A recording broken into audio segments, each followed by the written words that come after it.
Alright, if you are a property owner and you deal with renters near a beach that constantly drag in sand, or maybe you just have kids and you live close to a sandy area, whatever your situation, you've probably come across this before, right? Sand in the bathtub.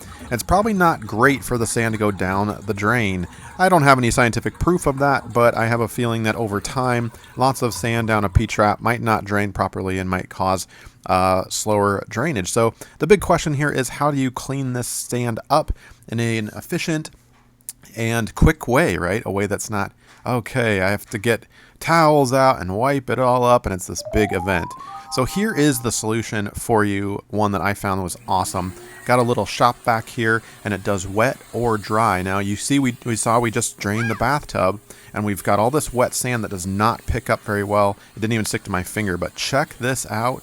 Put on the little attachment to your shop vac and let her rip. It will and is picking up everything. And this bathtub took me about 60 seconds or less. This is real time.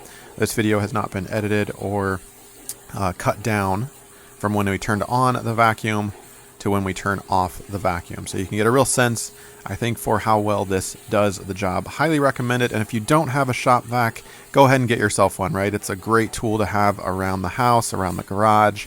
You don't want to put, your house vacuum cleaner through this. That's what a shop vac is for. And I'll, as always, put links down below in the description for things if you need to check those out. But check it out. Here we go. We're almost done. Pretty much back to normal. Again, 60 seconds or so. And Mr. Ducky says, thanks for watching. Hopefully this has helped you out.